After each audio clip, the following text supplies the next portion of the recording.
Kagalkar sir, please unmute yourself. Hello. Yeah, sir. Yes, sir. Uh, Welcome, sir. Thank you, sir. Thank you. Welcome, sir. Thank you, sir. Thank you.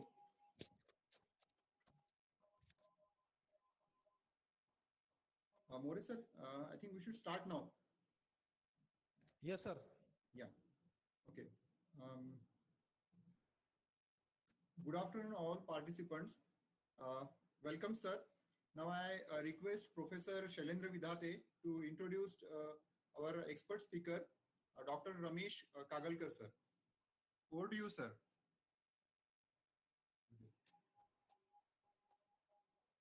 Yeah, good afternoon, everyone. Good afternoon, participant. Good afternoon to the respected dignitaries of today's session, Dr. Ramesh Kagalkar. I'm here to introduce Dr. Ramesh Kagalkar. It has been great privilege to introduce one of the renowned personality from academia.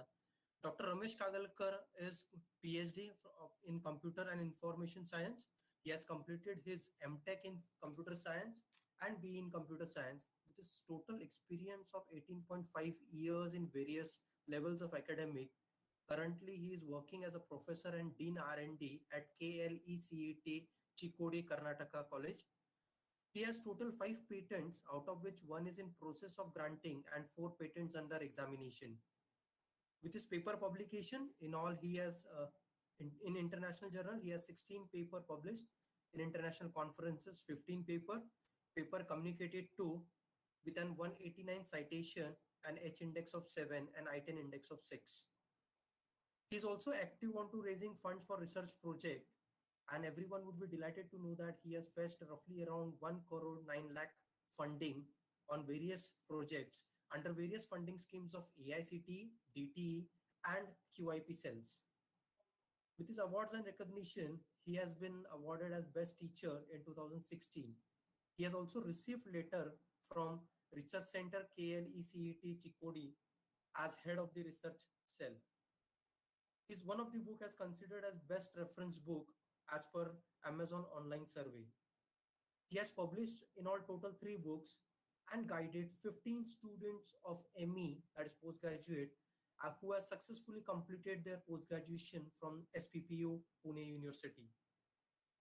He had his personal interest subject like advanced computer architecture, embedded computing system, operating system, software engineering, computer organization, principle of programming language, Unix system programming, and many more during his academics experience. It's truly a delight and honor to have you for the today's session. I request Dr. Ramesh Kagalkar to please continue with the further session. Thank you, Shailendra, sir. Thank you, sir.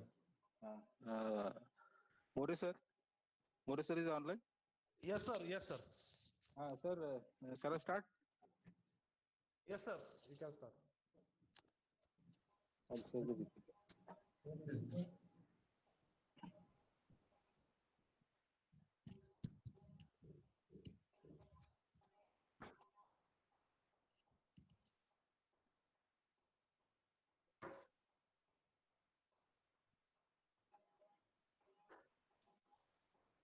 More, sir. Sir. Sir, is it visible? The PPT is visible? Yes, it is visible, sir. Yes, sir. Yes, sir. Then again, I will start, sir. I will start the session. Yes, sir. You can start. Sir, More, sir. Sir. Please remind me whenever there is an if the particular voice is not audible to the participant, just interrupt me so that I can connect Yes, sir. myself. Sure, sure, sure. Okay. Okay. Thank you. Okay. Good afternoon. Welcome you all for the afternoon session. It is very difficult to attend the afternoon session. That is after the lunch, but somehow you have to manage. Myself, Dr. Ramesh Kagalkar, working as a professor and Dean R&D, KE College of Engineering, Chikodi, Belgaum, Karnataka. So, as we know that the topic of FDP, is a booming one, and it's being applied to every sector. As you have attended the other session of about the machine learning topic, hope they have cleared the concept.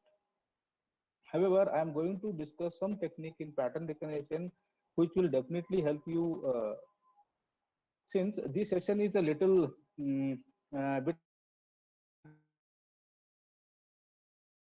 long, but I should let's begin with my topic: feature selection and extraction concept and technique in details. To understand to understand the concept, we should know the prerequisites like the concept of machine learning and examples, different machine learning techniques, about dimensionality and curves of dimensionality. Okay, let us know the outline of the today session. Once again. So I have made an outline to discuss about all this in next session. So the firstly, I am going to discuss about introduction to machine learning, and we'll see what is machine learning and why machine learning, then how machine learning works. With the example, I'm going to explain. Then very important concept in today's session is a dimensionality reduction in machine learning. So here we will see the what is dimensionality with the example. Very clearly, I am going to explain, and then we'll see the more number of features lead to the curves of dimensionality. We'll see it with the example. Then what is feature selection and different technique with examples, and also the what is feature extraction and its methods and examples. So finally, I'm going to conclude.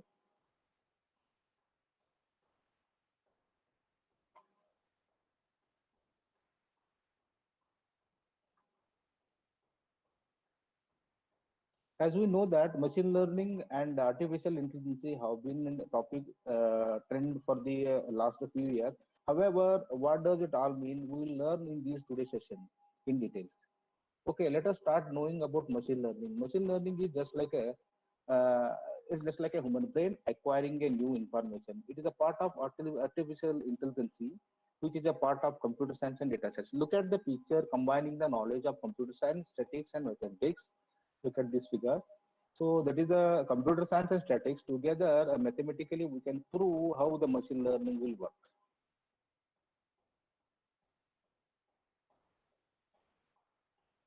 As human nature, we are watching, listening, and doing the working. We all remember longer time. That is we call as a knowledge.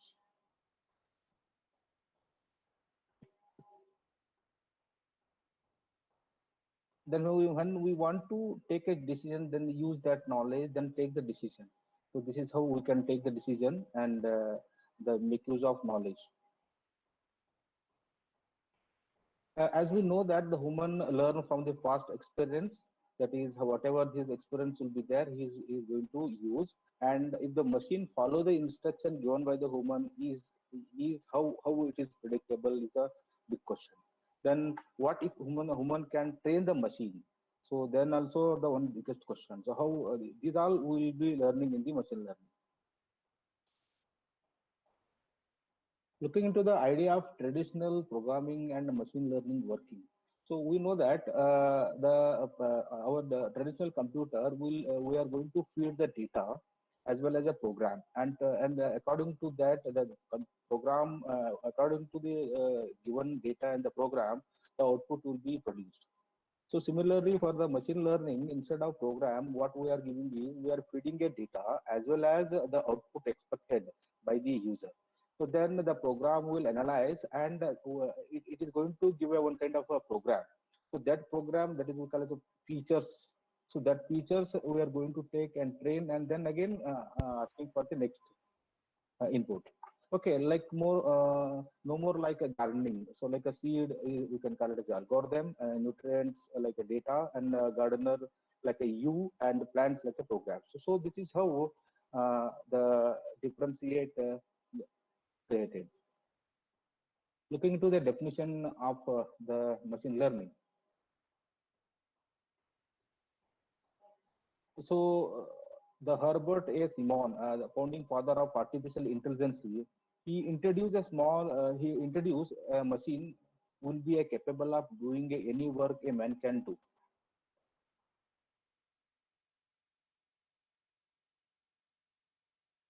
So learning is any experience. Okay, so the learning is equal to the improving with the experience at a some task. So where improve over a task T with respect to performance measure P. So based on the experience E. So this is how the term the T E P will be derived for a learning. So machine learning is nothing but a lots more like learning, understanding, and reasoning. So we call it as the computer learning. So the broad definition-wise machine learning can be defined as it's a computer program it is used to learn experience, okay, with a class of task and giving a high performance for the measure. So let me give an one more broad definition as a ML is a science of getting a computer to learn and act like a human and improve their learning over a time in autonomous fashion by feeding a data and information in the form of observation and the real world interaction. Look at the example I have given here. If I give a particular if you consider one person or a boy, if you give one mobile to him, so how he will learn? So firstly, he will be hold a mobile and feel experience its surface, screen, cover, etc. Secondly, he start receiving and calling a number for a communication and start slowly familiar with the mobile various options, and then start interacting with its application, start watching, listening music, and reading, writing. He playing games, start using the internet.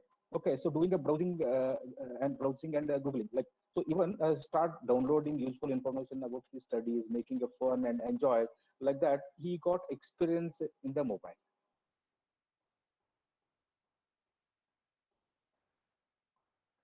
So look at the one more example I have considered here. Let us consider one more example. It's very clear about with the technical speaking. I have given a previous example. So let us consider one more example. Suppose Mr. Ganesh is listening a song. Okay, this is what I have given here. So then he may like or dislike the song based on the song content, like a tempo, genre, then intensity, and gender of voice. Okay, so based on this, let us consider he is listening a song A. Okay, so if he is listening a song A, it has a fast tempo and soaring intensity, then he like the song. Look at the graph. Graph, it is very high here. Okay, so with respect to graph, it is very high, means he is going to like the song. Suppose he is listening a song B. Let us consider the one more song, and he is listening here, and then it is a medium tempo and medium intensity. Then he dislike a song at a its graph is very low. Look at in the graph, it is very low. If the song lie between two, that is, look at the graph here. If it is lie between here, okay, then he may like or he might dislike. It become a challenging one. So that is where the machine learning comes, and it says like song only. So whether it's like or not, or dislike. By using a technique called as a k nearest neighbor algorithm, so many algorithms are there. I'm going to explain one by one. So by use of k means nearest neighboring means here is the nearest neighbor. So the previous one like and dislike. So nearest neighbor algorithm will help to predict the appropriate song.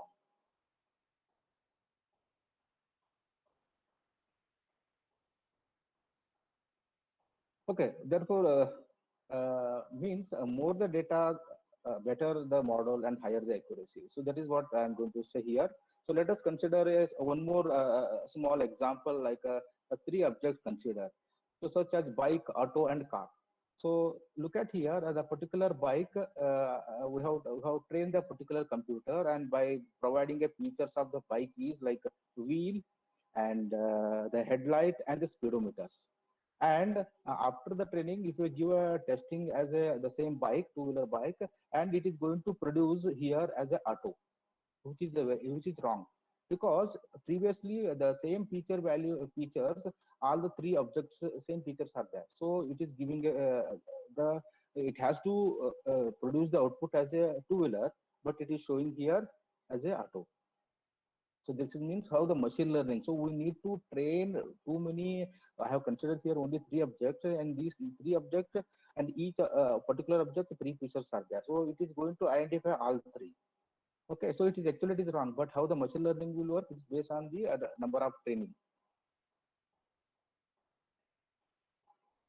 Okay, so ML uses attribute, or you can say features from the data, which is from the big data. So as we know that tremendous data being generated every day per minute. Okay, huge data is being generated, and big data is generated from the data devices sensor. Look at here at how the data has been generated from the data devices sensor. Look at here in the data already available everywhere. Okay, which is a low storage cost, and everyone has a several gigabytes of free access, and hardware more powerful and cheaper than the before. Okay, so devices available are everyone has a computer fully packed with a sensor, GPS, camera, remotely connected to internet. So looking into the services, like they are using the services like cloud computing, online storage, infrastructure as a services, and user application like YouTube. They are going to use YouTube, Gmail, Facebook, Twitter, etc. So all these uh, uh, kind. So we are generating a tremendous data. Okay, next moving to the why machine learning is required. Then tremendous data rate of data accumulation from the internet, and it is really becoming a challenging to store and process it all in meaningful way. So data volumes are becoming unmanageable. So data complexity is growing. That means some data is arriving so rapidly that it must be either be processed instantly or lost.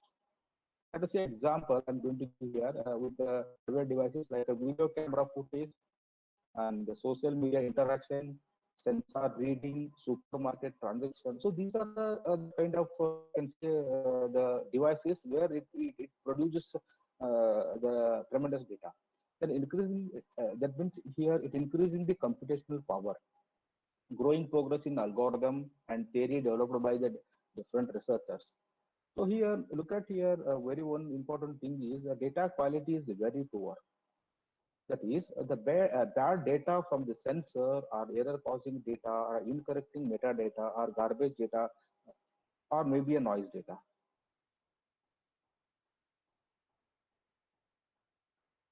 Okay, looking into the what algorithm does machine learning use.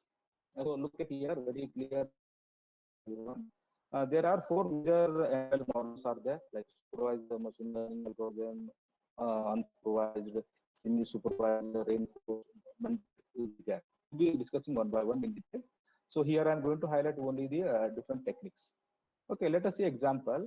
Human brain, how a human brain works for identifying the different pattern of a object for a recognizing. So these are the different pattern, and it is going to match in his brain, and he is going to recognize a particular object. Okay, so similarly, so in the ML, first model is a supervised machine learning algorithm. So these supervised where the database is compulsory required, where all the features are going to stored in the database. So here it in turn uses a different technique like a linear regression, logistic regression, random forest, gradient to boosted trees, support vector machines, neural network, decision trees, navy bias, nearest neighbors. So these are the different technique being used as a supervised learning. So I'm not going to cover these all things. I'm going to cover only the feature extraction, feature selection. Okay. So this is for the understanding. Looking into the semi-supervised machine learning algorithm. Okay, so this is also one of the very important algorithm which the machine learning uses. Then again, third one is unsupervised machine learning algorithm. where it uses a different technique like K means clustering, TSNA, that is a distributed stochastic neighboring embedding, and the principal component analysis and association rules. These are the techniques being used under the unsupervised, means without any data. So directly it is deriving the output based on the input parameters. Then the last one is reinforcement, the machine learning algorithm, where it uses again some different techniques called as a Q learning, temporal difference, and then Monte Carlo tree search for the searching purpose they are using, and synchronous actor critic agent. So these are the techniques being used under the reinforcement machine learning algorithm.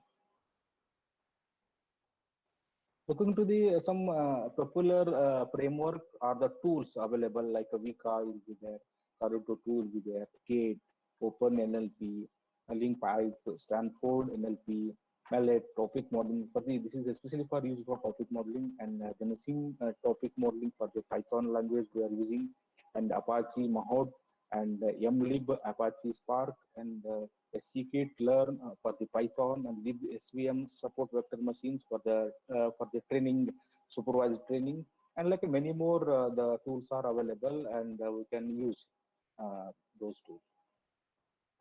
Then going into the so in order to know the feature selection, feature extraction, the mechanism, we should have the basic knowledge of some terminology, like what is data. Okay, so it is an item to process where we know that data. Then example, it can be a number, information, text, image, a video, or audio, like etc. So looking into the attributes, so what the attributes will be there. So we will be knowing this during this feature selection and the feature extraction. So attributes like a characteristics or the properties of the objects. Like let us say example, a person is a very good. Then how the person is very good means based on his, what are his attributes, like he is a brilliant, good looking, regular, punctual, etc. We call it as attributes. Okay, so attributes, see what I am going to say is during the feature selection we are selecting only features. Okay, so in that feature in turn so many attributes are there, whether the like attribute, dislike attributes, so whether we have to select or not select, it's all depends on the kind of technique being used. Okay, then looking into the next term is features. So feature is nothing but attributes are the variables, and it is also called the prominent attributes. As I said, attributes the attributes features attributes is nothing but is a part of the features. Okay, feature is nothing but numeric representation of a raw data. Let us say example of features. Look at here, there is an umbrella, there is an wood is a one features, wood handling, then the cloth will be there here, and here's unbreakable the end. Okay, so the benefits, major benefits are like it is protected from the sun rays and also from the rainy season. Okay, so look at the one more example of the feature is a human face. Like a features are like a position of, and the distance of eyes, nose, lips, and forehead. So this is what the you can say the features. Looking to the next one is the feature vectors. Again, so it stored what feature vector means, all the features are going to represent in the order. Like it stored the features for a particular observation in a specific order. Okay, so that is nothing but it is a one-dimensional matrix used to describe the features of an image.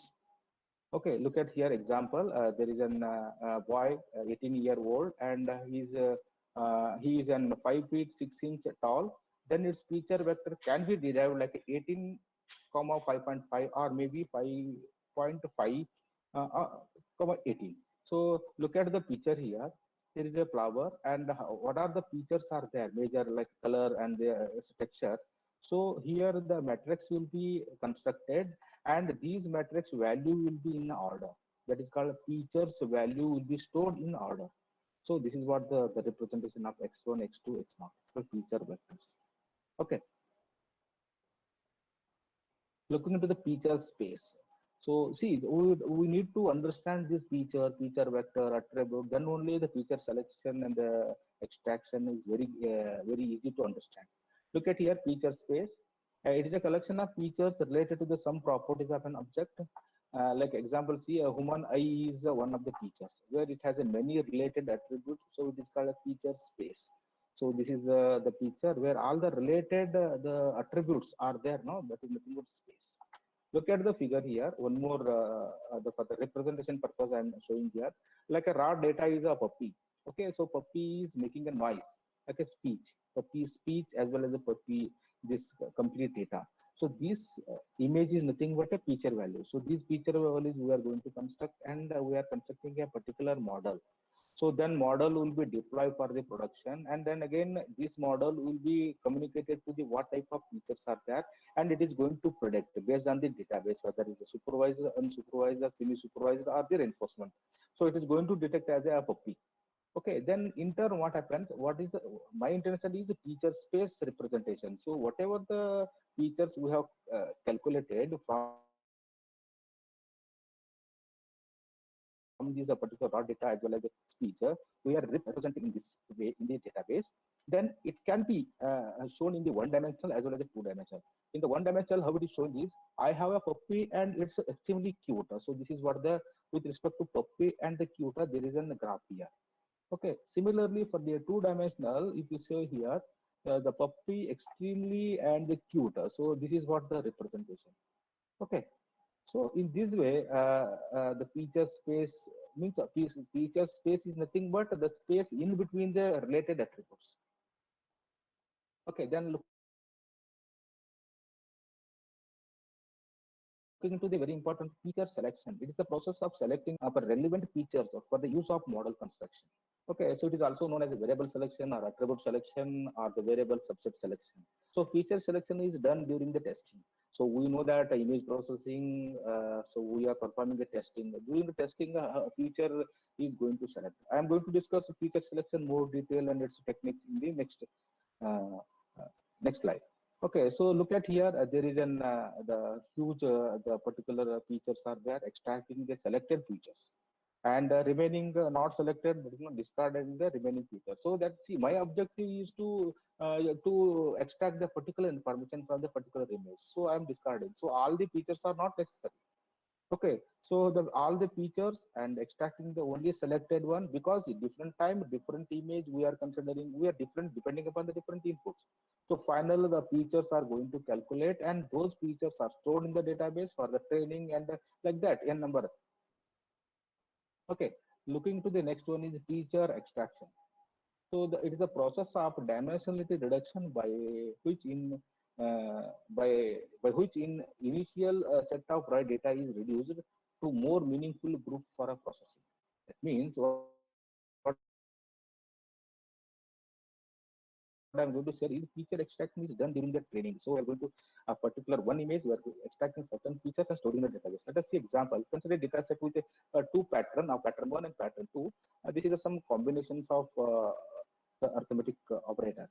Okay, so here the pattern one, pattern two will be there. We are going to extract the features like pattern, and the feature extracted is in this pattern. I'm going to extract only this with the related to operator and operand.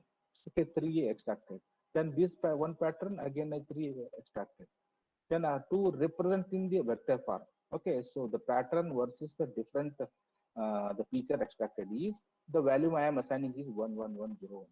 Okay, this is the number in cell indicate the presence of a particular features are available.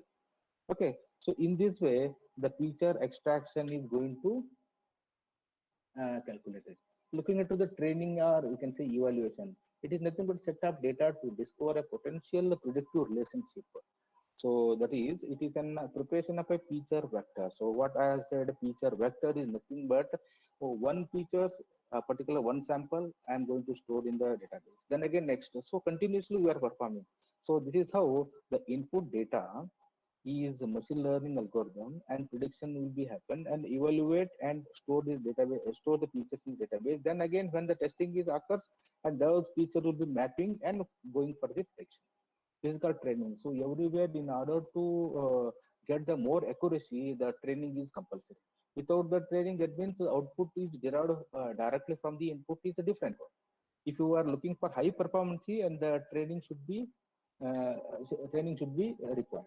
Looking to the feature engineering. So this is one more very important the concept here, and it is nothing but preparing the proper input data set for a compatible with a machine learning algorithm requirement. That means here the features are going to select as well as extract to build a particular model. That is what it is going to improve the performance. And next one is how machine will learn. Let us consider an example.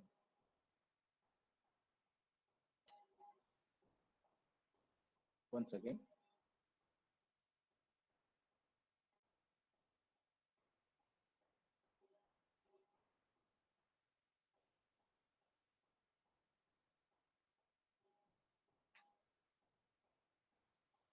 More sir.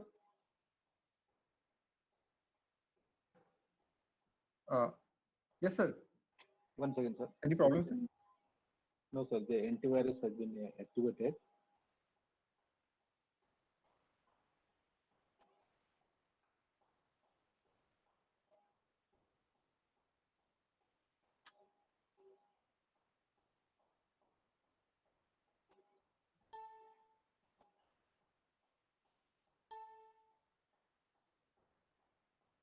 Okay.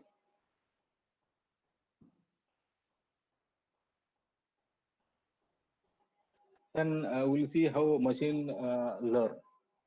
Okay, we have seen so many terminology.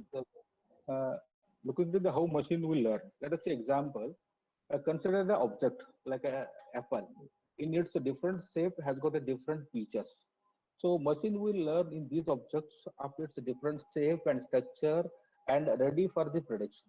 So looking into here, once again, looking into here how it is going to learn like a particular the same object like an apple in the different form, like its features is the color is reddish and red and the type is a fruit and its shape.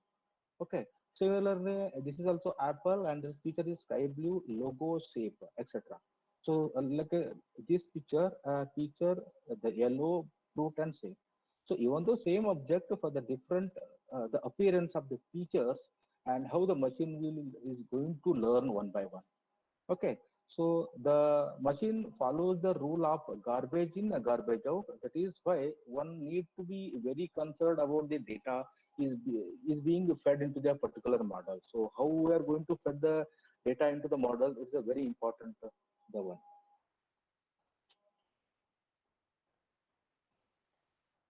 They're looking to the what are the different steps to solve for a machine learning problem. So basically, we have an 5 steps for machine learning solution. The purposely is data gathering, pre-processing, and the feature engineering, algorithm selection and training, and making a decision.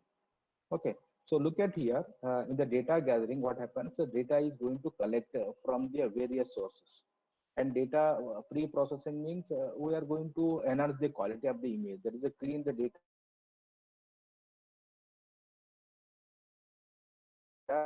have an homogeneity. Make our data for more useful for selecting and extracting the feature values. Then algorithm selection and training, whether it is a supervised, non-supervised.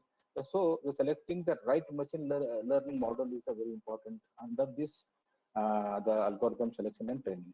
Then making a prediction. Okay, so in this making a prediction means here we are going to evaluate the model. So look at here the block diagram making a prediction as well as a production phase. So here making a production has got two category of phases will be there. One is a training, one is a production. So production we call as a generally call it as an testing. Okay, so in the training what happens at different the samples we are considering, we are going to extract the features and those features again try to build a particular model and store them into the database. Then in the prediction phase, we are going to apply for the recognition and whatever the features which are stored in the database, we are going to compare and going to classify. Then it leads to a particular label as an output. Okay. Now looking to the one more next how machine learning works. As I said, the machine it uses algorithm based on the what input we are considering as well as output we are expecting. So the method for learning can typically be categorized as a four general types: supervised learning, unsupervised learning, semi-supervised learning, and reinforcement learning. So look at here the first supervised learning. So in the supervised learning, it uses a training data set that is knowledge base. It is being used for deriving an output results. That is, it uses a labeling. So in the supervised learning, what happens? We have to label. Like let us see the output here. In this, the output is derived from the information of what input we are giving. So the input is nothing but the features, and plus the what label you are labeling. Oh, that label you are going to store in the database. That is, the output of the supervised learning is dependent on the input as well as the label from the database. Look at the one more the feature here. That is, we are feeding the input data as well as the annotation of the particular labeling and giving a model for a predicting, and it is going to predict the particular uh, maybe a classification or recognize the objects. It is something like a supervised learning is something like a student, a teacher. So teacher is continuously explaining the concept, and student is keep on remembering. Okay, this is called supervised learning. Means he is nothing but a supervisor, and he is going to give the each and every concept very clear information. Okay, moving to the next, let us see example of supervised learning. Like we are having a mango. Okay, so in this features and the labels, we have to label it and we have to provide to the machine.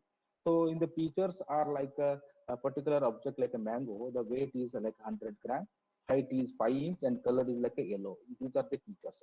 The label what we can name is like a name is mango.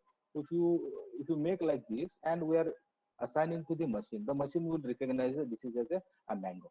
Like similarly we can perform for the different objects like okay, so like we have to identify the weight, height, colors, and name, and give it to the machine will identify, and whenever the next encounter of the same input object, it is going to detect. So best example we can use for this supervised learning like rainfall prediction. So in the rainfall prediction, what happens? We are going to predict when the rain will occur based on the previous ancient data available. So that is it is all depend on the data means a database. Okay, features the previous features is dependent. Okay, looking into the next exam, next technique is unsupervised learning. So here it not uses a training database or set values, that is no knowledge base for deriving an output results. So it is it's not going to use any kind of label. So here the output will be dependent on the input what we are supplying and with a particular name. Let us see here, there is a diagram. Input is here, and the model we are constructing, we are giving a this is the model. Okay, so it is going to detect what type of the particular data. So it is going to predict. Okay, so it is like the particular student, unsupervised learning is nothing but a student is reading continuously one by one textbook and gaining a particular knowledge. Whereas the supervised learning just now I shown in the previous slide, the teacher is teaching and he is learning. Whereas here the student itself is learning from the different textbook from the different concept. So this is how the supervised, unsupervised learning, the main difference. Look at the one more example. Uh, Here, in the unsupervised learning, what happens? The labeling of the feature is totally avoided. Okay, so raw data is going to provide to the machining, and where the machine will go into analysis and perform the several operation of the similar the features available and try to predict. Let us see example what we have taken the previous example like a mango. Okay, so in the mango, what we are giving is a labeling. Okay, this is nothing but a labeling. So here we are not going to labeling here as a name as a mango. We are supplying the complete to this machine, then machine will detect. Okay, so this is how uh, this unsupervised learning. Looking into the next one is supervised, semi-supervised learning. So it is a mixture of supervised and unsupervised learning. So it is fall somewhere in between supervised and unsupervised learning. So it uses both labeled and unlabeled data for training. That means here the output is derived from the input as well as the labeling. Okay, so it is a combination, just now I said, and like here, so whatever the raw data will be there, it is going to feed into the learning, and also the same data we are taking as a prediction, and we are going to give as a output. Looking into here, and supervised learning, it is then, as I said, it's a lie between these two. Supervised learning will be there, labeled data and unlabeled data. Unsupervised learning is here, and semi-supervised is lying here, and it is consist of labeled, unlabeled data, and semi-supervised learning will be going to predict. Okay, so in machine learning, in machine learning, how it will work is based on the combination of all these. Okay.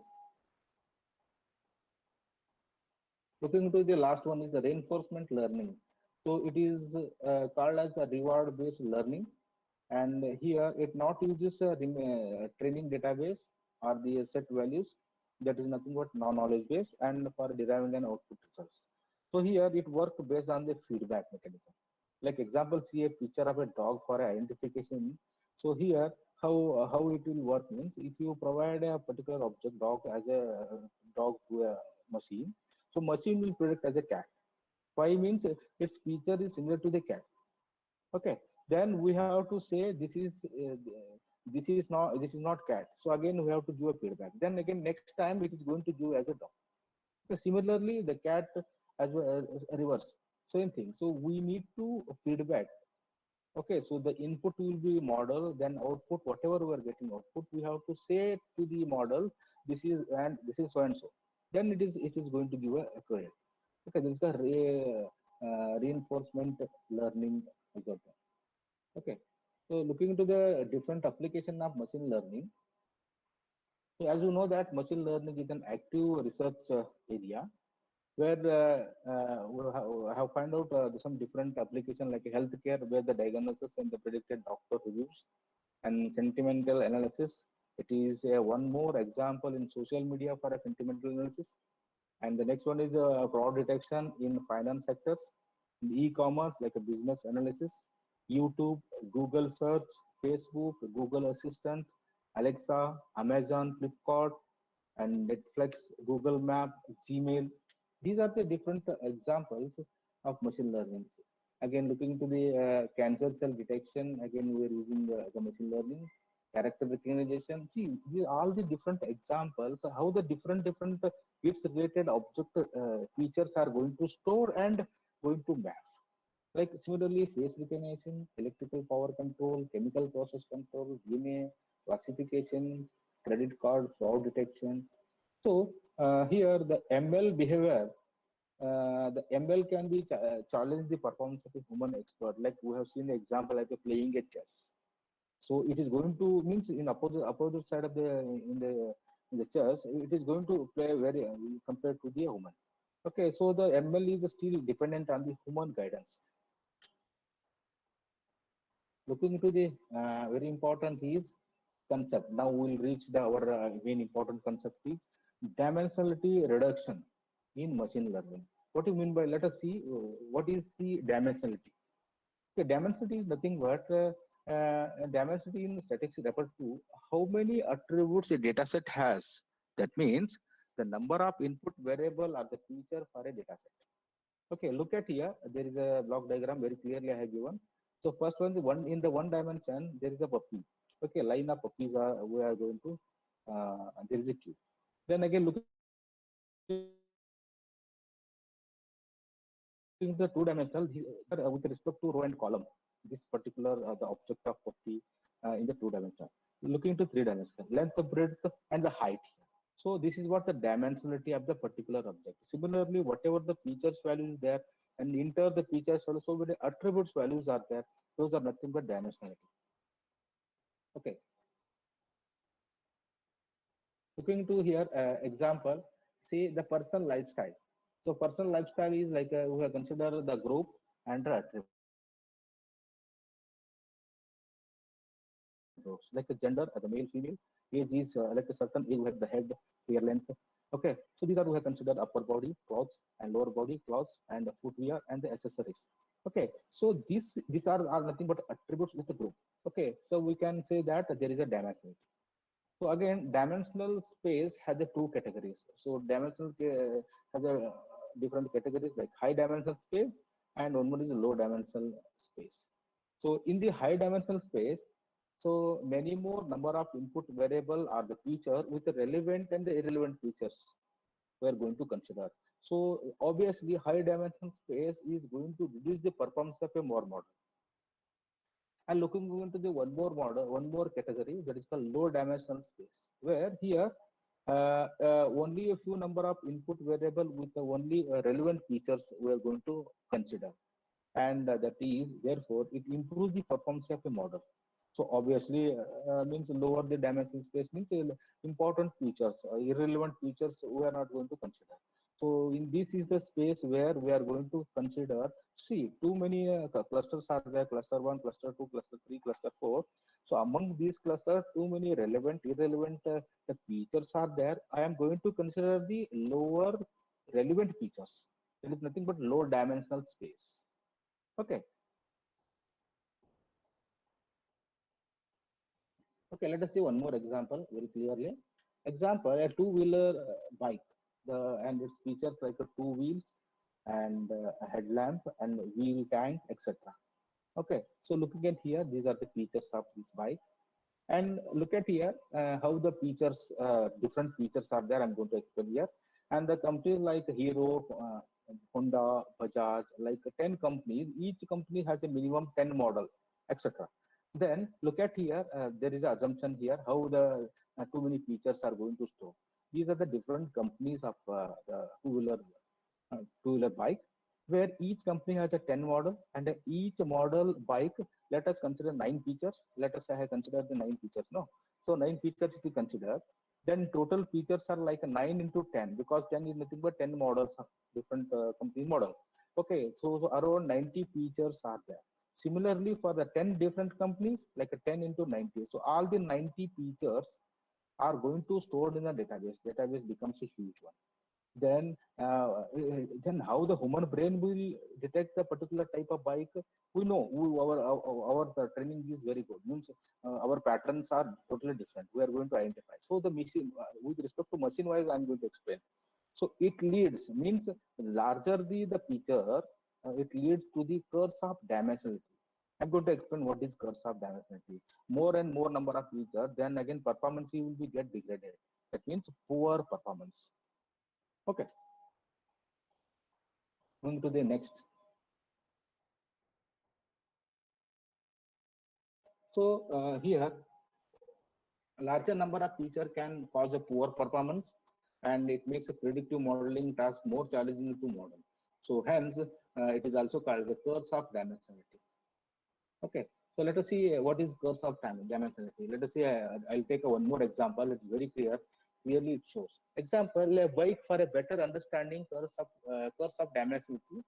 If we are keep on adding too many extra component to a bike, then it becomes a high weight and gives a less performance.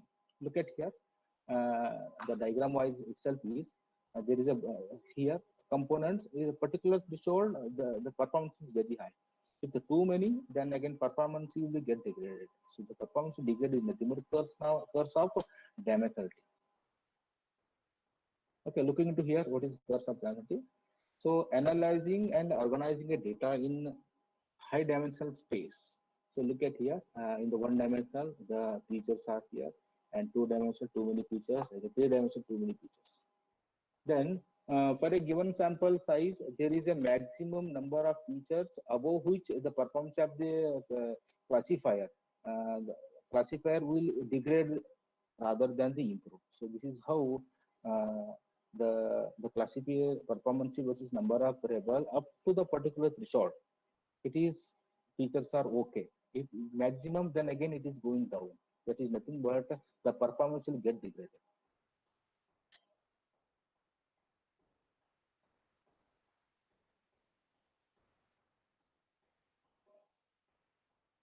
Okay.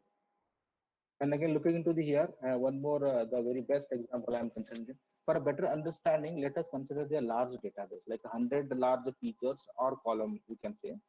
So here there are so many important, non-important features are there. So some important features, non-important features like relevant, irrelevant, maybe redundant, less important, misguiding features are there.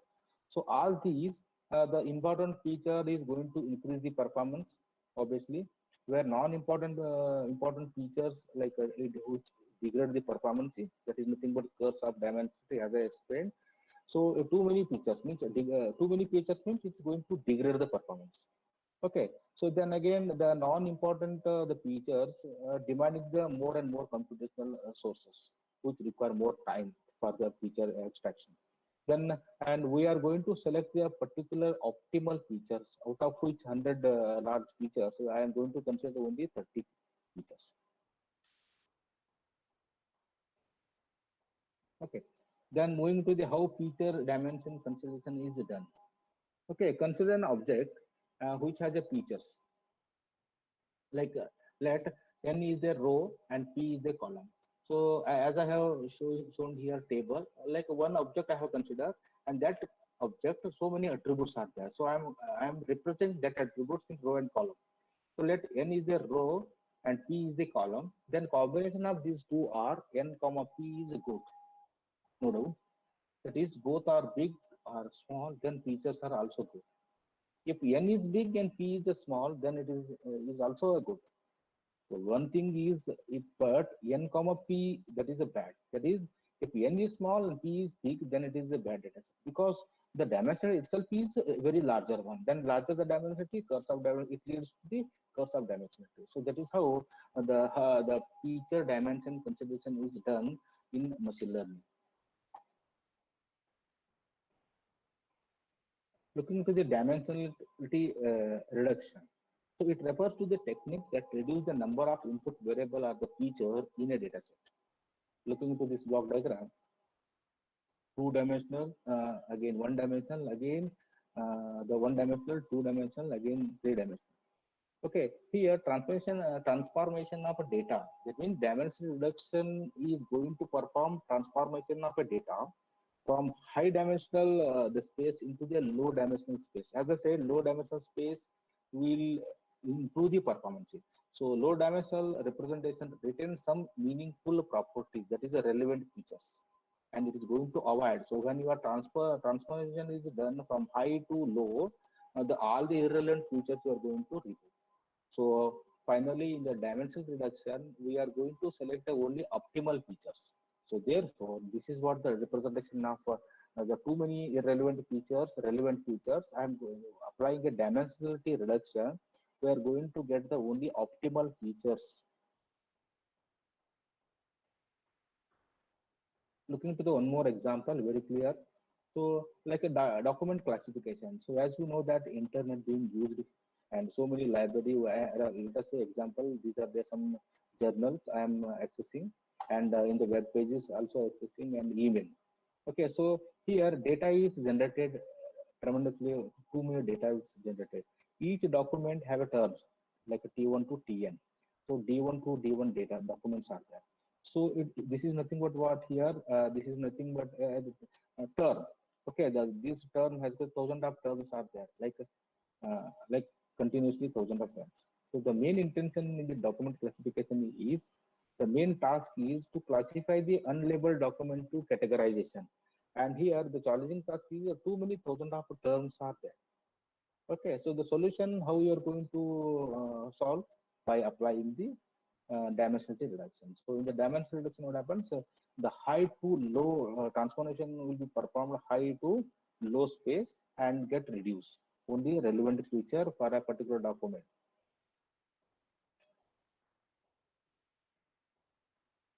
Okay, let us understand there is a tremendous data like raw data.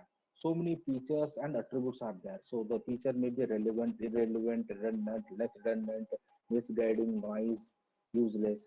So all we are providing to the training for machine learning, and obviously it gives a low efficiency. Why? Why means the particular feature extracted, it consists of so many relevant, irrelevant. So it require only the relevant for a particular object recognition. Okay, so then it is very difficult. So Let us consider one more way. The tremendous data, raw data. So many features and attributes are there, and we are giving only the optimal features. Then the training model of the ML gives high efficiency. So very clearly, I am going to give you here means all the features. If you are trying to provide a particular model for a training, and it is not feasible. So okay, so we have to give appropriate. So how feature selection process work means, let us say, so there are so many features, like F is a one feature where F consists of F1, F2, F3, F4, F5, like Fn features are there. Let us consider F1 is a subset features like F1.1, 1.2, 1.3, like subset features where F3 is also set, F5 is also subset. So feature like F1, F3, F5 are nothing but optimal features. Among the set of features, subset very relevant features I am going to extract and giving it to the model for for building the accuracy. So therefore accuracy of a model is very high by considering the optimal features. Then the question arises the question is how to select the optimal features. What are the different feature selection techniques available? Okay, looking to here, the dimension reduction uses feature selection and the feature extractions are the very two important the methods. Okay, in the feature selection, what happens? It is going to select the features. So it is a subset from the original set selecting, where the feature extraction is nothing but generate a new feature from the existing particular set. Okay, the feature selection where it is applicable for microarray data, text mining, weather forecasting, image processing, we are using a feature selection. Okay, for as you can use a feature selection as a training case. Where the feature extraction being used for applicable for ECG signals, wavelet domain, image data, like etc. Okay, so this is what the representation of the feature selection and the feature extraction. So we'll see more detail about what are the different techniques supported by the feature selection as well as the feature extraction. So look at this diagram. So many features, I am selecting only few, these two. Okay, similarly, feature extraction, among all the features, I am selecting only few. Okay, here I am going to neglect irrelevant features, where I am taking a only relevant feature among here.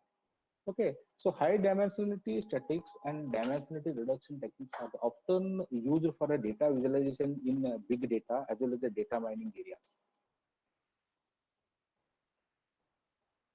Looking into the here, why feature selection play a very important role in ML.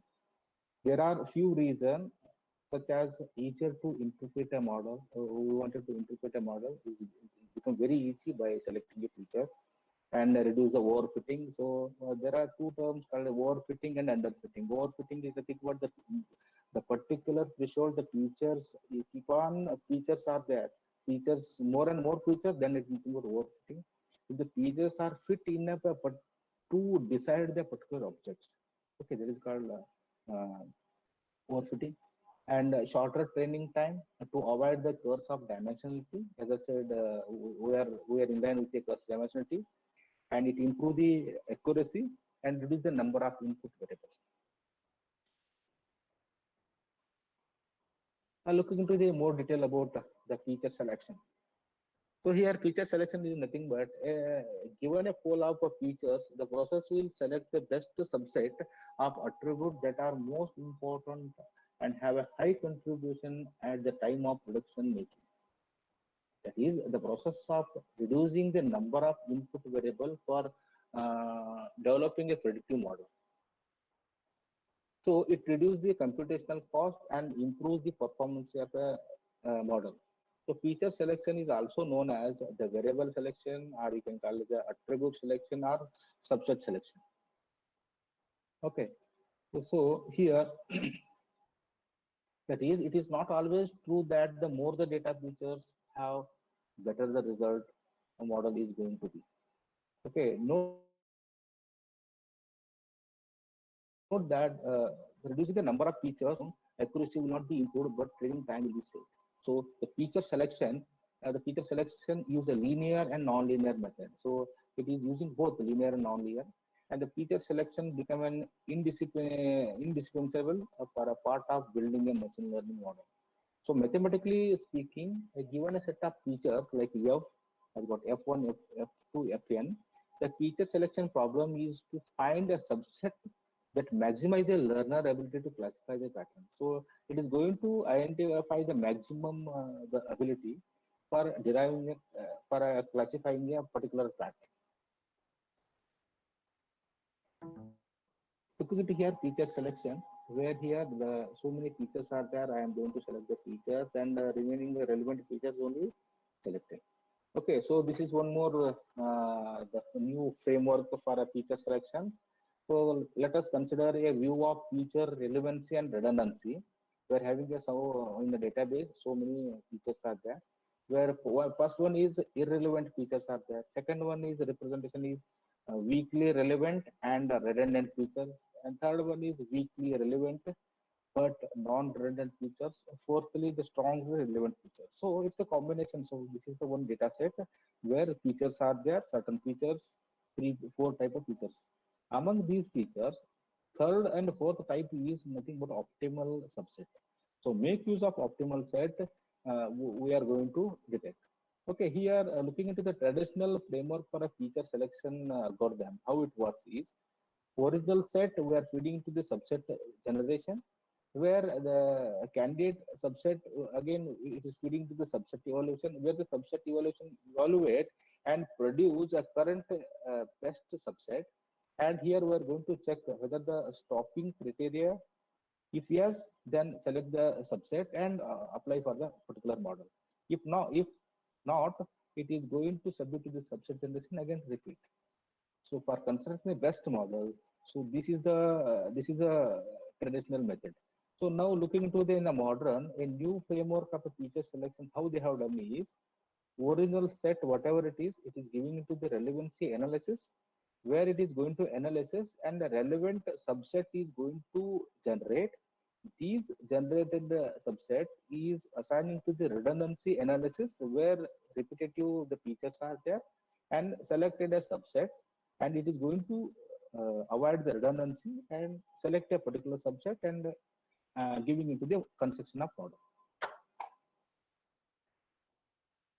Okay, then looking to the very important the classification in line with the dimensionality reduction, where in order to remove the dimensionality reduction, it uses two different techniques: feature selection and the feature extraction. Okay, so in the feature selection has a different methods like a filter method, wrapper method, and embedded method. Again, in the filter method, there are different categories of techniques are there: correlation coefficient, chi-square test, variance threshold, information gain, Fisher scores, mean absolute difference, depression. We're going to learn one by one in detail in the filter method. Similarly, in the wrapper method, the forward feature selection is the one more technique, backward feature selection, illumination, exhaustive feature selection, recursive feature selection, recursive feature illumination. And in the embedded method, we are having the two different techniques where I am going to discuss. Okay, lasso regularization and the random forest method. Okay, now we'll be learning one by one. Looking into here, the filter method. So here it is like a filtering, and it is generally used as a pre-processing step. It performs various statistical tests for their correlation with the outcome variable. Okay, so it is a quick screening and a removal of irrelevant features.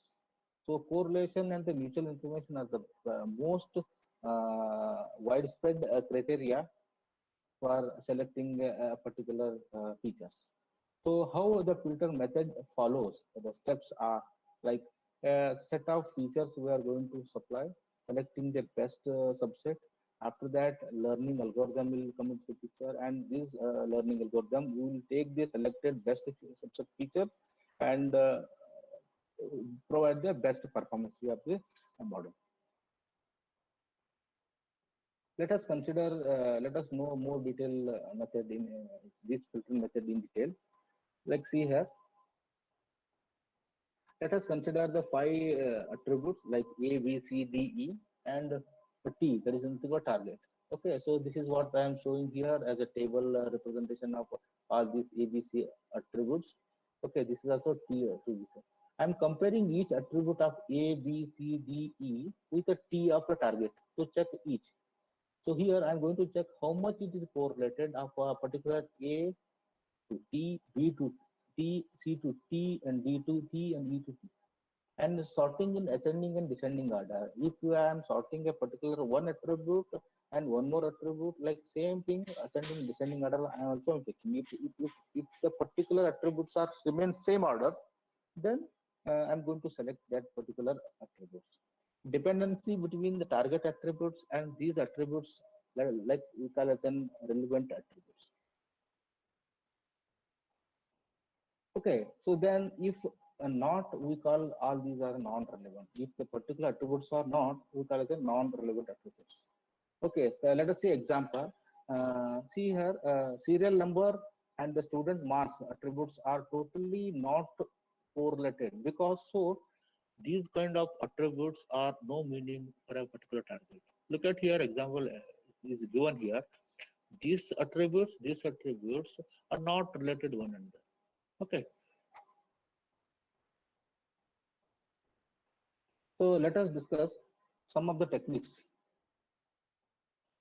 under these filter methods are. Okay, correlation coefficient, chi-square test, variance threshold, information gain, Fisher score, mean absolute difference, depression ratio, Pearson correlation, like a linear discriminant analysis of variance, ANOVA. Okay, we'll be learning one by one. Okay, correlation coefficient. It is a measure of linear relationship of two or more variables. Here we can predict one variable from the others. So good variable are highly correlated with the target. If two variables are correlated, we can predict one from the other. Therefore, selecting or dropping, it all depends on, if you are selecting means only correlated variables are we are going to select. If we are dropping the particular feature means low correlated variables, means correlated variables are low, which are low, I'm going to drop. For example, like a shoe size go up in almost all perfect correlation with the foot length. This is you can give example. Okay, next chi-square test. So it is a statistical test used to test the independence of two events and apply to the group of categorical features like a fixed number of possible values. Okay, to evaluate these likelihood of a correlation between them using their frequency distribution. Let us see, if a data set is given for a two events, we can get the observed count, the expected count. That is, it measure how much both the counts are deviated from each other. Let us give an example. A scientist want to know if education level and the marital status are related for all the people in some country. Then he collected data in the simple random sample like n equal to 300 people. Okay, looking into here. This is the representation part which are shown in the below in the table wise representation here. Okay, this is the name, this is the merit, and this is the education wise. This is the representation. So table displays the frequency distribution of marital status for each education category separately. Then here n equal to 300. So in turn, this will be represented like this. So never married, married, divorced, widowed. Okay, total 39. So here count will be comes here. Middle school or lower, high school, bachelor, master, PhD. Okay, so all these, sum of all these again comes in the end. Okay, so in this way, we can, okay, looking into the third one is variance threshold. So when a feature does not vary much within itself, so it removes all the features whose variance does not meets some threshold. Okay, so the variance threshold does not consider the relationship of feature with the target variable. Look at here, this is a one graph where this is also one graph. Here, all the relationships with the different features are all are related here.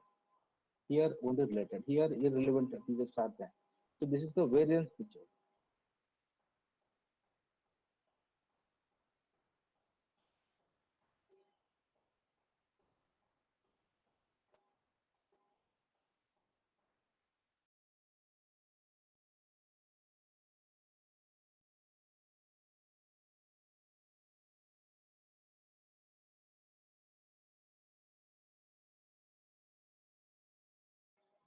Hello. Yes, sir. So, backup problem. Again, let us see, sir, wherein we are discussing about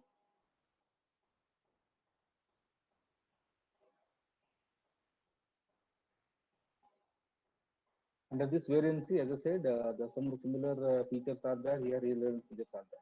Looking to the next one is information gain. So it is nothing but it is a measure how much information a feature. Okay, let us see once again. There is an not see looking into the information gain here. It measure how much information a feature gives about the class.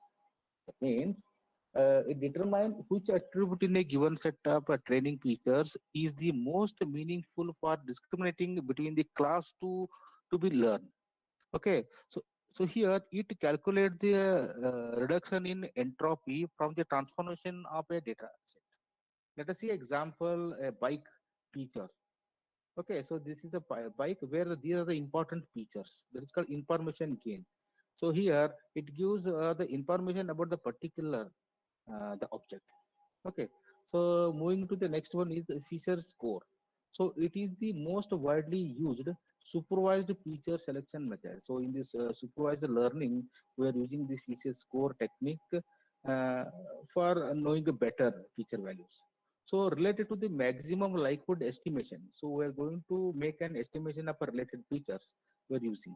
So the key idea behind in this feature score is to find the subset features such that in the data space spanned by the selected features, the distance between the data point in a different class are spanned by the selected features. Okay, so in this way, look at the picture here. This is a one particular object with its features, and okay, so the main important here is the V1 and V2. Okay, the feature scores.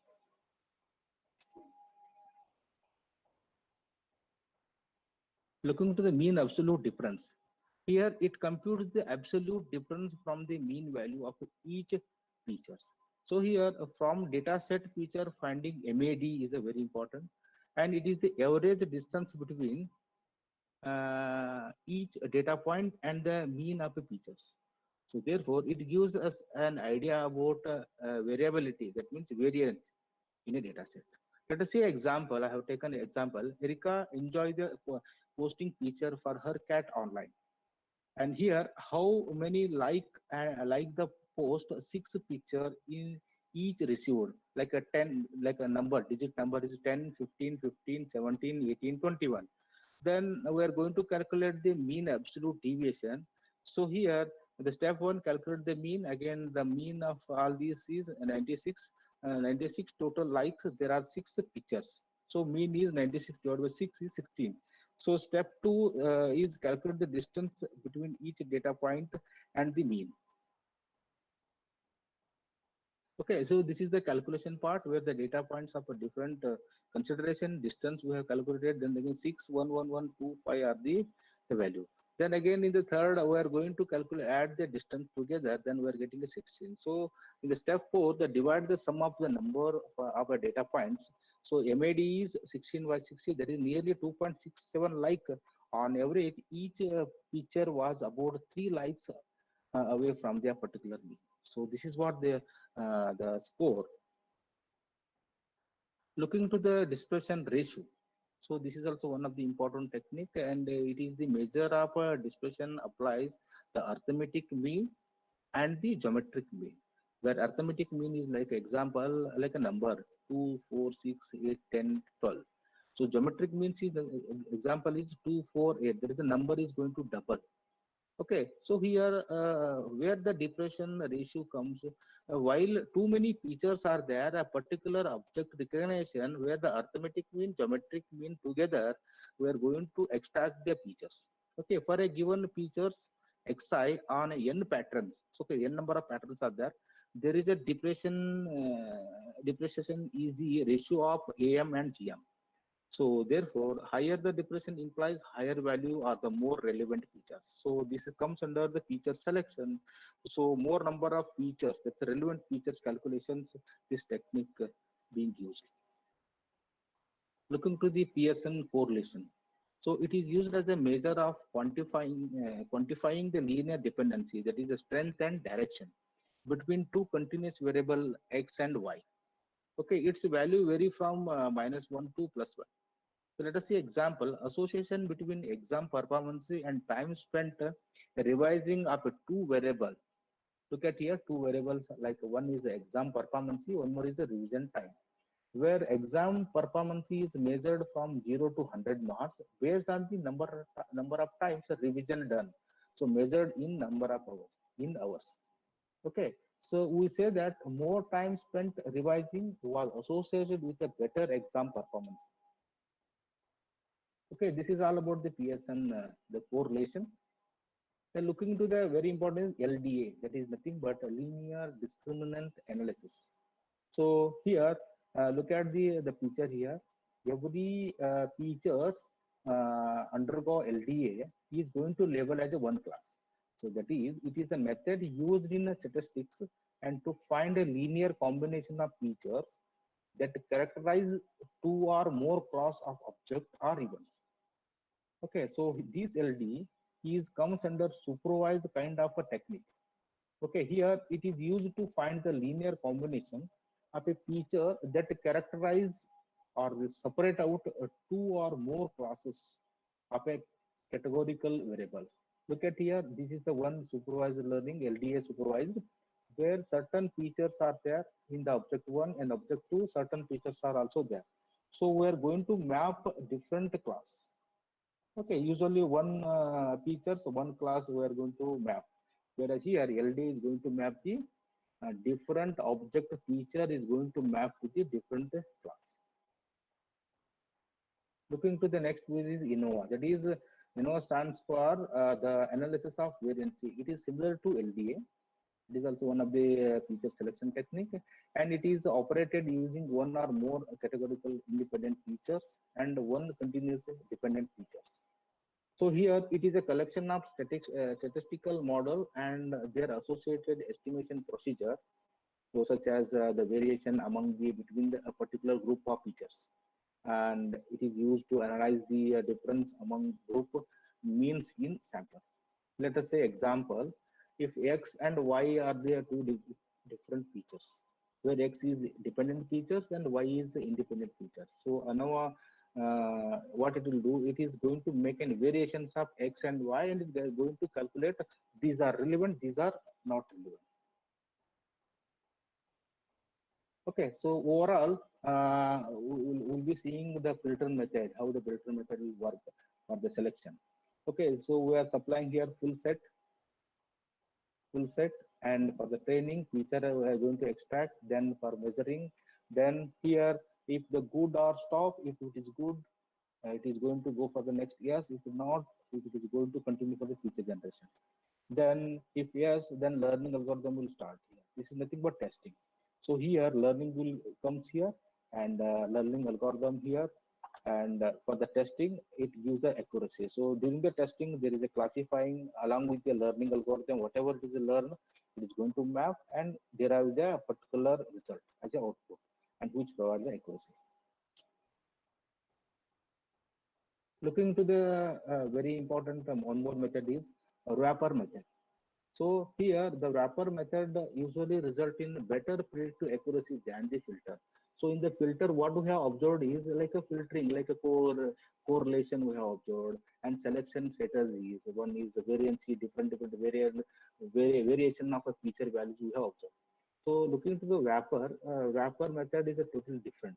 This method try to use a subset of a feature and train a model, and based on the inference from the previous model, we decided to whether to add or remove a feature from our subset. Okay, so here what we are doing is here we are trying to wrap more than one attributes. Okay, so one attributes we are taking and we are wrapping. Okay, so here the problem is essentially reduced to a search problem. So these methods are usually computationally very expensive, even though wrapping up a one attribute, next attribute like that, how many attributes are there in a particular features is a big question. Okay, so the main drawback of these techniques are the mass of computation required to obtain the feature subset. Okay, so looking into here, this is what the diagram set of features and generate a subset and learning algorithm will apply, then again sending to generate subset. So to improve the performance, but the computation time required is more. If you are considering for a supervised learning, then in the wrapper method is going to, even it is a burden, but more number of features are there, obviously we have to go for the wrapper method. So let us see example how the wrapper method works. Okay, let us consider a set of attributes like A, B, C, D, E. So how the wrapper will work. So then doing a wrapping like attribute A with a target T. So we have a different attribute of A, B, C, D, E and target T. So I'm going to wrap A to T, B to T, C to D, like that each and every attribute I'm going to map to target T. So for mapping, I'm getting a different M1, M2, M3, M4 models. So by this, the representation, the pairwise is ABC, AC. Okay, I am getting M1, M2, M3, M4 models. So among these models, some models are good, some models are bad, best, average. Okay, these are. So the model accuracy is found to be in this way. So as I have said, I have considered only 5 models, like 4 models we have considered and compared to the one target. So think for attributes for more number, then this method is very difficult process. Okay, fewer the number, okay, no problem. If you are more number of attributes are there in the features, so it is a very difficult method.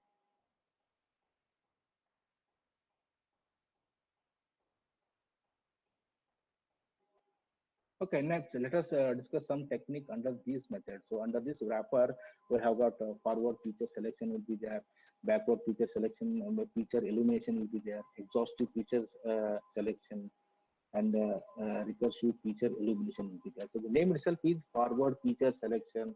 It is going to go for a forward, backward feature selection. It will start with a eliminating from the backward, exhaustive features.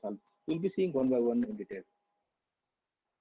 Okay, in the forward feature selection, it is an iterative method in which we start with having a no feature in a particular model. Here, in each iteration, we keep on adding a feature which best improve our model till, in addition of a new variable, does not improve the performance of the particular model. Okay, so therefore, this is an iterative method wherein we start the best performing variable against their target. So that next we select another variable that gives the best performance in combination with the first selected the variables. So these process continue until the preset criteria is achieved. Okay, so this is how the forward selection the technique being used in the web. Looking to the backward feature elimination, this method works exactly opposite to the forward feature selection method, where here the backward elimination we start with all the features and remove the least significant features at each iteration. So we are considering a one iteration, then which improve the performance of the model. So we repeat these until no improvement is observed on the removal of features. So here we start with all the features available uh, and built model. So next we with the variable from the model which gives the best evaluation measure. Okay, so like that we are going to achieve the best feature value.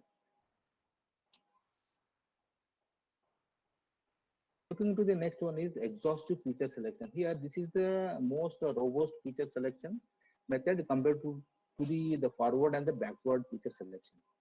Okay, so this is nothing. This is a kind of a brute force evaluation. So we heard about the brute force is nothing but many possible way for evaluating each feature subset. That is, that means it tries every possible combination of the variable and returns the best performing subset. Okay, then moving to the fourth one is the recursive feature illumination. So however, recursively we are going to illuminate the features which are irrelevant. So it's aimed to find out the best performing feature subset where it repeatedly creates a models and keeps aside the best or the worst performing feature at each iteration. So it is try to construct the next model with the left feature until the features are exhausted. So ranks the features based on the order of the illumination. So this is also one of the best the wrapper method. We can say illuminating recursively. Okay, then looking into the overview of wrapper method. So same thing again, feature selection, feature generation, learning algorithm, and we are saying whether it is a good or good. If yes, it is passing to the testing. Where if no, then again passing to the feature generation. So here, if it yes, it is going to learn, the ML is going to learn here, and depending upon the testing, what kind of the sample we are giving, it is going to map to the learning and going to classify and give the accuracy. Okay, now let us go for the third very important method is embedded method. So this method is also known as the also similar to the wrapper method, but it is not computationally expensive one. Where we have observed the wrapper methods are like computationally expensive one. So here's a less computationally expensive. So it is also used to find the attribute usefulness finding. So here main focus in the embedded method is attribute usefulness, whether it is useful or not. Based on that, we are going to select. So whereas overfitting problem encountered is very less in these methods. So where have we observed in the wrapper method, overfitting is more and more because the more number of features are there, we have to select appropriately. That is the one overfitting is there, and here overfitting is going to reduce. And in the embedded method, combine the quality of a filter and the wrapper method. It's implemented by a different algorithm that have their own built-in features selection methods. So looking into here, the block diagram, feature selection feature, generate the subset, then learning algorithm will be creates a model and use a performance. If the performance is not achieved high, then generate the subset again. So same thing here, selecting the best subset. Okay. So looking to the example, how this method, example, a decision tree. Here it classify a new instance. It start at the root. Look at here. It start at the root and traverse the tree to reach a leaf. At internal node, we evaluate the predicate on the data instance to find which child to go. The process continue till we reach the leaf node.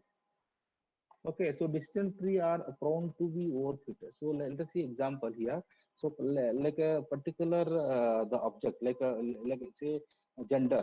A person is a gender, male and female. So again, if it is male, again height. So height is less than 1.3, less greater than 1.8. Then again middle value. So based on the height, short, medium, tall. Similarly for the male, height, short, medium, tall. So this is how the decision tree will take in this way to analyze the step by step to predict a particular uh, uh, recognition. Okay, let us discuss about two technique under this. Okay, one is lasso regularization and random forest importance. So looking here is a lasso regularization is, it means least absolute shrinkage and selection operator. So it is going to select the least one, and it is going to shrink. Okay, so it consists of adding a penalty to a different parameter of a machine learning model to reduce the freedom of model. So completely whatever the model will create, it is going to reduce. So hence it is going to avoid the overfitting, what the overfitting observed in the previous method. So here it is going to avoid. Hence, Lasso has a property that is able to shrink some of the coefficient of attribute values to zero. Okay, so here these features can be removed from the model. Okay, moving to the next one is random forest importance. Here it is a kind of bagging algorithm that aggregates a specified number of decision tree. So this is also related to the decision tree. Wherever the particular the machine learning is going to predict a decision kind of a thing, then again this random forest importance technique is applied. Where here the tree-based strategy used by random forest naturally rank by how well they improve the purity of the node or decrease in the purity of overall trees. Okay, so here the nodes with the greatest the decrease in impurity happen at the start by the tree. Okay, so here thus by pruning the tree below a particular node, we create a subset of the most important features. So this method is going to apply for a production of the decision tree. Okay, then overview of the feature selection. So as we have seen, filter method, wrapper method, and embedded method. So in the filter method, among the features, ranking will be there, and we are going to make a top rank and selecting the very important features. Then wrapper method, and too many features are there, potentially set, and we have used a different technique for a recursive one and selecting one, evaluating and constructing the model, and calibration we are performing. If it is yes, you are going to select the optimal one. If not, repetition will be taking place in the wrapper. So wrapper, as I said, one attributes we are going to wrapping to one wrapping. Even it is very difficult, but sometime we need to use this in machine learning. Then embedded method, again, it is going to construct the model. And try to these all are selection method uh, to select the different features. Okay, then very important is second one is feature extraction. So here in the feature extraction, it is a process here. So the feature extraction is the second very important the technique of dimensional reduction. It is a non-linear method, whereas the feature selection is both linear and non-linear, where feature extraction follows only a non-linear way of selecting the features. Here, the feature extraction is a process of dimensionality reduction by which an initial set of raw data is reduced to more meaningful group of processing. Okay, so that is, it involves reducing the number of resources required to describe a large set of data. Okay, so the main aim to reduce the number of features in a data set by creating a new feature from the existing one. So there may be a discarding or original, maybe a discarding of the particular original features. Okay, so in the feature extraction, it is going to map the original high dimensional data into the lower dimensional space. So these feature extraction undergoes following steps like pre-processing, segmentation, feature extraction, and in the feature extraction has got a local and the global features will be there. So here the feature extractions like it is going to extract the local features like homogeneity, entropy. Like if you consider the one image processing of, application, so these are the different features I am going to extract. So in the global feature like RGB and the shape of the particular object. Let us say example what we have discussed in the previously in the feature selection. So bike will be there, and its features I'm going to extract, and these are the some features I'm going to extract and store in the database. So as I said, feature extraction is comes under the training phase, where each and every object or the sample we are going to extract the certain features and stored in the in the database. That is, it is going to generate the feature from the subset. Okay, so one more example here is the image. In the image processing, it takes here image segmentation and feature extraction and image classification. Certain kind of the two more I am going to identify here. This is an example where here image pre-processing is going to calculate the shadowing correlation and performing a normalization. Then image segmentation by applying it shielding, edge detection, and then particular Sobel operator also we use for image segmentation. And the feature extraction, we are going to, based on the edges, regions, pixel value of coordinate axis, we are going to calculate the feature stored in the database. Then when next input image will come, so, and based on the feature exists in the database, then it is going to predict these segment with the coordinate values and generate the accurate value. Then when you classify, it is going to identify the mean, then it is going to detect the particular the tumor size. Okay, so this is how the feature selection. So one more example is given here. Let us say example the query image here that we are going to extract the features like color, shape, and into the local features as well as the global features, and compute the closest features and sort by the distance, and we are going to calculate distance here, and these will be stored in the database. Okay, so it's called feature extraction. Okay, when we are going to apply for the testing, again return the sorted image, then comparing, then again extracted features should be stored in the database, and it is going to map here and derive the output. This is how the image processing works. Then question is why feature extraction? Okay, here the why the feature extraction is essential. So there are some advantages are there. So we look into advantages. So to improve the to look for the accuracy improvement, also we require, and overfitting the risk reductions and the speed up in trading. Obviously, more number of feature we are going to extract. Consider the tremendous data for a particular one object. Too many objects are previously traded. Then improve data visualization. Also the reason. Then looking to the next, the feature extraction has a following different methods. Like it is, we will be learning one by one. Under the feature extraction, it has a missing value is a technique. The second one is the low variant method.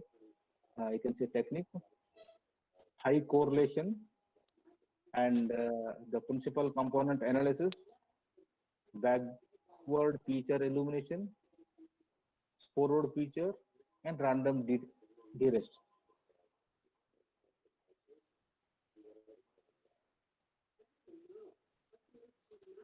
I'm sorry to disturb you, sir, but we are running out of time. Please take Okay. a... Okay, madam. I require only 5 minutes. Okay, sir, no Next, problem. moving into the missing value. Am I audible, madam? Yes, sir, Hello? you are audible, sir. Yes, sir. Okay, looking to the first technique under the feature extraction is the missing value. So it is nothing but the feature which are affected dataset accuracy. That means there are some features are there which is going to affect the accuracy. Like look at the example I have very clearly have mentioned here. Removing a feature from such a dimension space. So these are the the features with respect to row and column values. So here is the missing value. Okay, we are going to remove this. This is what missing values, and this is what the removing. So we are going to improve the performance. Okay, this is called missing value. So there are so many missing values in the features we are going to remove. Then looking at the second one is a low variant. That means a low difference value. That is a minimum difference between the two different variables. The features are removed. Such features are going to remove. Okay, in this it is also called as a constant value. If the particular feature values are seen to be same, then we are going to, that is we call it as a low variant. For example, if you say if the two valued among two values found to be there there is a low difference, then such features we are going to remove. Okay, so look at here graph. There are some features are there. So this feature, the value and this value, it remains same here. Okay, so certain value, the particular threshold values, if these attributes value we are not at all used for processing a particular feature for constructing the model, then such the low variant attribute features we are going to remove. That is called a low variant here. Looking to the high correlation, so that is nothing but highly correlate one another features. If the both the features values are observed to be same, then consider either any one features. See, as I said, the features consist of relevant, irrelevant, same type of redundancy of features should be there. Okay, then let us say example, if A, B is a highly correlate one another, then what I am going to do is I am going to remove the B and consider only A. That means I am going to save the memory also. Look at the graph here. So different value are there, both are same, then corresponding graph will be there. Okay, I'm going to remove one and I'm going to take. So like that, in the feature selection, the machine learning algorithm in the extraction process for the during the training phase, it will try to identify both are same and it will take only one. Okay, that is the this method. Looking into the next one is PCA. Sorry, PCA. Okay, now let us see here in the PCA what happens. It is nothing but the principal component analysis. Here it is used in the exploratory data analysis and for making a predictive model. So this is a one very important technique we are using, especially in the feature extraction. Okay, so here what is the PCA stands for? It is a process of computing the principal component and using them to perform a chance of basis on the data, that is do data mapping. So we are basically doing data mapping and sometimes using only the first few principal component and ignoring the rest one. Okay, I'm going to give an example later on.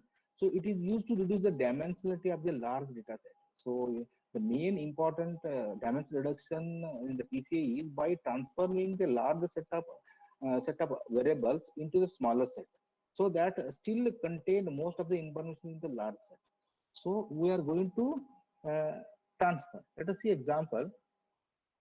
So transformation, this is the example very clear is if you perform transformation of a matrix which is in orthogonal in nature, we use it and perform another data set. That is, we call it as an orthogonal transformation. Like see A dot A apostrophe T. That means the value of the value is 1. So that means here the graph representation, in this way representation, we are going to transfer to this, the value remains same, the feature value remains same. So in this principal component, what happens if the particular feature value with the different attributes values, sometime we are going to transfer so that for the other purpose. Okay, so this is what the this is about the PCA. Next, moving to the backward feature illuminations. So this is also one of the important technique here. It is the feature illumination technique. It removes the least the significant feature at each iteration and it improves the performance of the model. Okay, it repeats these until no improvement is observed on a removal features. So if in case error rate is high, then removes it all like that. Process will be continue. So it is also called the backward elimination. So here the full features we are removing one by one. So this is the block diagram as I said, step 1 to step 3 and removing, and again it is will be repetitive. Okay, to achieve the good model.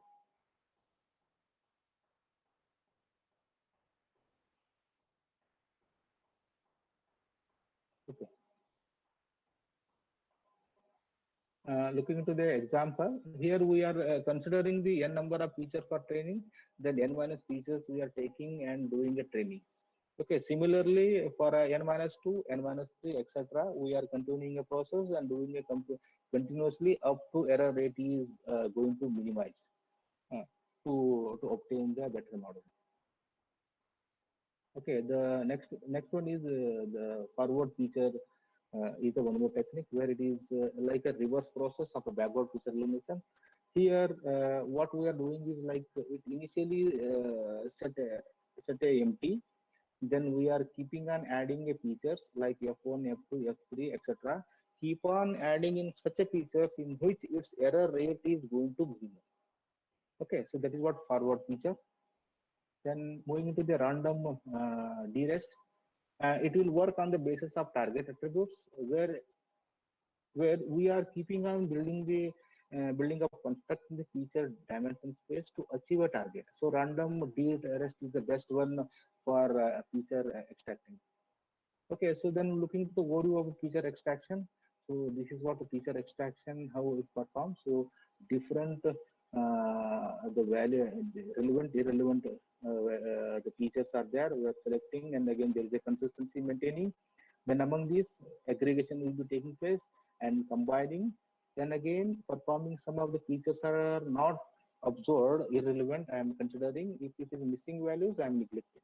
Like this, the feature extraction and going to apply for the dimensional reduction and selecting only the particular features.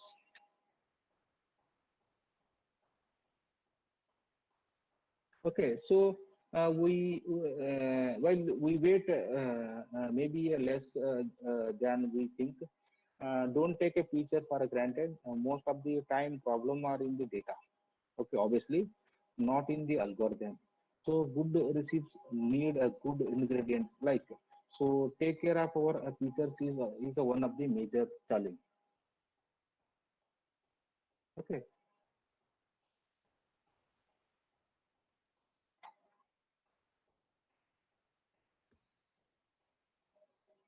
Okay, so finally I conclude here. Once again, there is an mismatching here. So in the machine learning problem is burning issue in nowadays. So ML is a quickly growing field in the computer science. So the machine should be able to do all the things what we can do. So machine learning will be play a big role in achieving the goals. So it has a many application in nearly every other field of study, and is already being implemented commercially because machine learning can solve a problem too difficulty or time consuming for a human to solve. Okay, so what I'll observe is it will be exciting to see where the machine learning goes in the next 20 years and how it will change our lives for a better, and is going to result in the really revolution. So for in this discussion, in this session, I have covered the basic of ML concept, algorithms, where it uses a supervised, unsupervised, semi-supervised, and reinforcement technique, and also cover the topic of curves of dimensionality, feature selection, feature extraction, and the different techniques. Okay, so hope you all understood the concept. Any participant want to share the knowledge? Yes, a few participants have posted questions. Yes. I'll read it for you. Can we use deep learning concept for image encryption? How to use feature selection and extraction for biometric purpose? Feature selection for biometric purpose. Yes. In the biometric, see whatever the relevant features are there, we have to extract the features. Okay, let us say example in the biometrics, the thumb impressions, all the features are there. So one person, the thumb impression, the whatever the features we are extracting, we can apply the feature extraction. One particular, we have to build one model, and that model, that particular feature has to match. Similarly, next model we have to build for the different persons. So we can use to map. So randomly it is going to provide the accurate result. Okay. Sir, Yes, sir. So no, sir. Any other?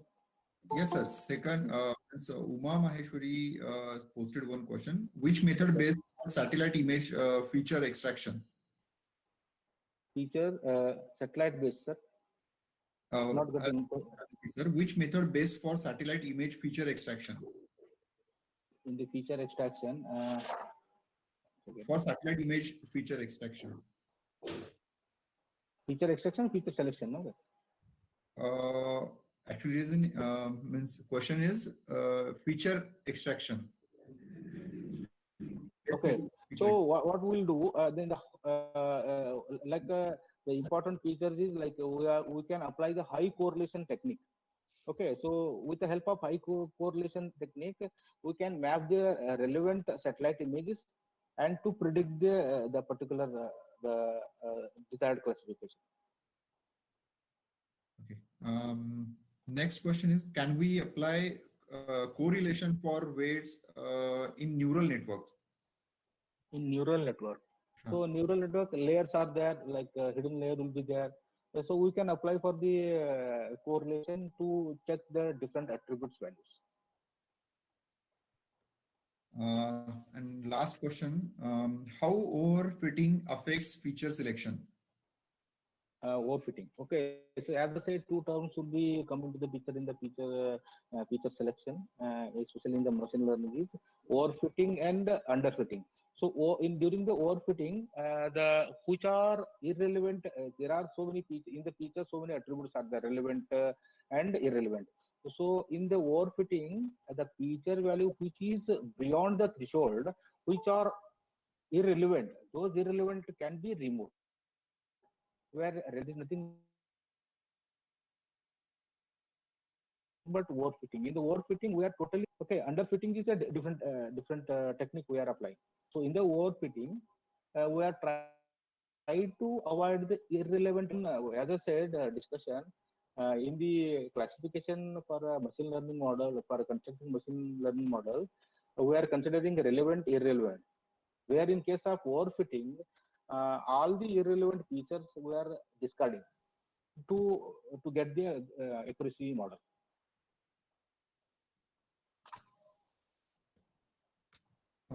Participants, you can please you can post your question. Okay, thank you, sir.